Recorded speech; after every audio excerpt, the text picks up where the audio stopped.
Video games have a weird relationship with the work of H.P. Lovecraft.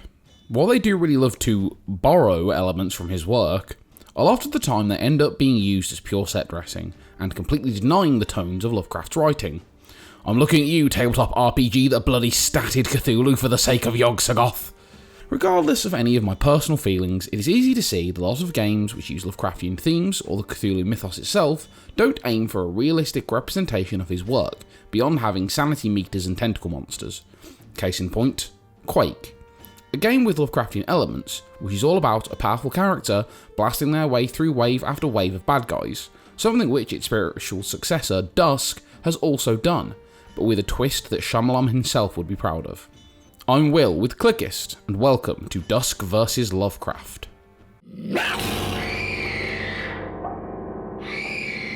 H.P. Lovecraft had several key themes commonly associated with his writing. Oftentimes it featured cosmic horror, the glimpse into the unknown breaking the fragile mortal mind, an unknowable force from beyond space and time working to subvert humanity, or even a mystery so incomprehensible that normal men and women go mad in the attempt at understanding it. It also featured general insanity, solitude, and the depowering of the human characters. Obviously, a lot of these themes don't fit games all that well, at least not directly. They can be used well if the genre is right. For instance, Eternal Darkness Sanity's Requiem uses the concept of insanity very well by using the supposed deletion of save data and UI glitches to make it seem like the player has gone insane. The opposite of this, and I'm not saying that it isn't a great game because it is games like Amnesia: The Dark Descent, which just has the screen go funny and gives you a standard sanity meter, which might as well just be another health bar. While stealth, horror and adventure games, in the classical sense, can work well using Lovecraftian themes, it's rare to find a game in another genre that manages to pull off feeling like something that Lovecraft might have actually written. How do you make a tactics game feel like a Lovecraftian experience? Well, you basically don't.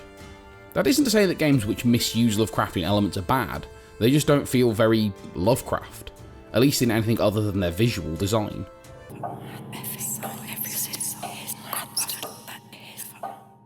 Dusk is a game which uses Lovecraftian themes in a way which would make almost no sense for a game trying to be Lovecraftian. Instead of depowering the protagonist and filling the player with a sense of cosmic horror and dread at the unknowable evil, the game basically throws a sickle into your hands and says, "Go nuts, big boy." The point to bear in mind here is that just because a game is using Lovecraftian themes as visual cues doesn't mean that the game is trying to be Lovecraftian.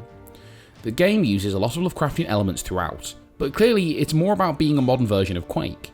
It has insanely fast-paced action, gore and jibbing, just like the good old days, and in general manages to capture what the older shooters used to feel like, while dragging them kicking and screaming into the modern era with standardised controls, smoother gameplay, and a resolution that doesn't make your eyes stop bleeding. Hell, the game even improves on the old ways. It actually features a sliding dash reminiscent of young boys at family weddings reenacting Pete Townsend. The move adds a huge amount of momentum to the game, on top of the rapid pace of moving, and also provides a good way of avoiding damage by lowering the main character's hitbox. All of these great things make Dusk an exciting and enjoyable experience, but don't make it feel spooky, isolating or depowering. Again, all of this isn't to say that Dusk is a bad game. It's a bloody excellent game, which I've already pointed out at numerous times, and honestly, if you even kind of love 90s FPS games, you need to get it. What I'm saying is that Dusk isn't a very good Lovecraftian experience. Until...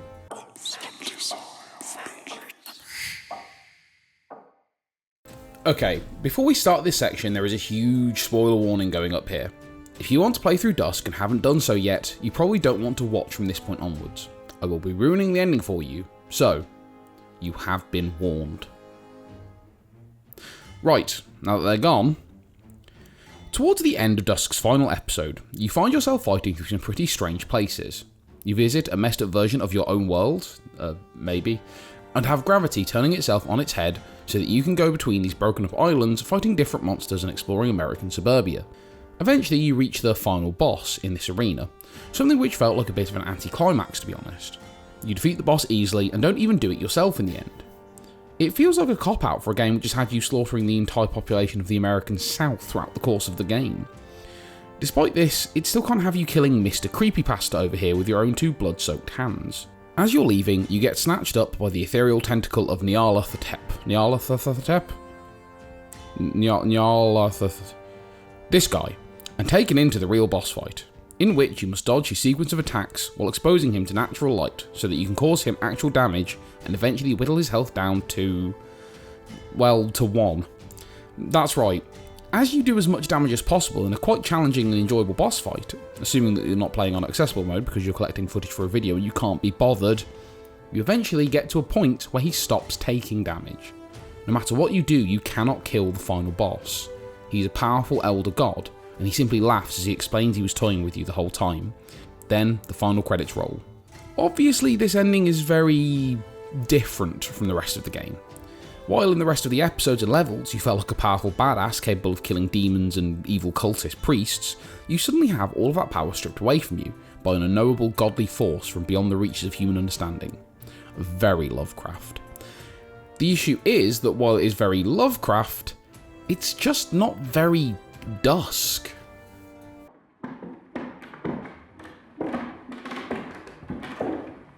The ending to Dusk basically feels like it is trying to be Lovecraftian, and it pulls that off pretty well. You lose all your powers, and any attempt to survive are ultimately made futile by the incomprehensible power of your enemy.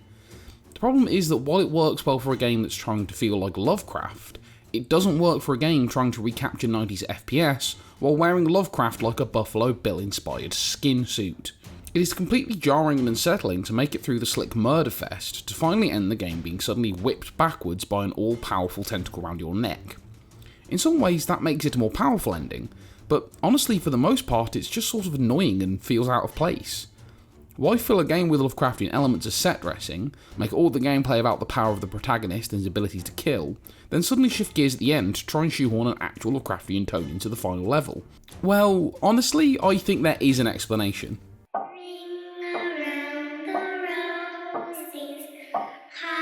For those who are unaware, Dusk is a game which uses an episodic model in the same style as the games it tries to emulate.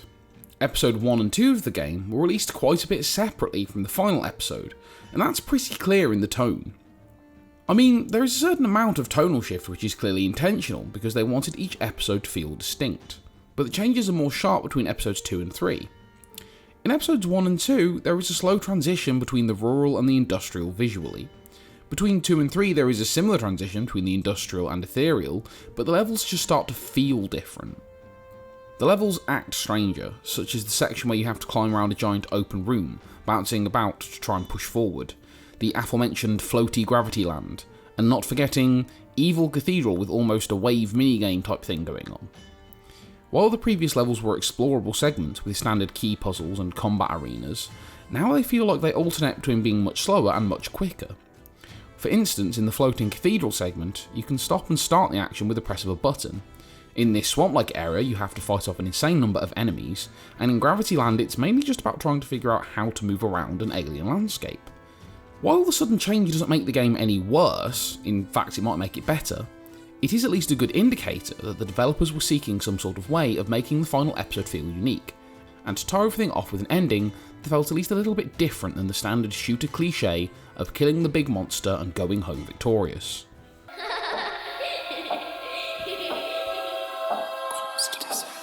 There are several important takeaways from today's video. Firstly, it's hard to do Lovecraft accurately. Secondly, you don't need to do it accurately unless you want to. Using visual elements akin to Lovecraft's style is just as valid as trying to make an experience that feel like it was written by the racist, homophobic social recluse himself. Finally, what we learn is that trying to have your cake and eat it too in regards to your game's tone can leave you with an ending that annoys at least part of your fanbase, even if the rest of your game is a perfect slice of pudding that I need to keep shoving into my face. Seriously, I need help. Thanks for watching. If you enjoyed it, please share it with your friends and subscribe for even more videos. You can also check out my personal channel if you like my work here.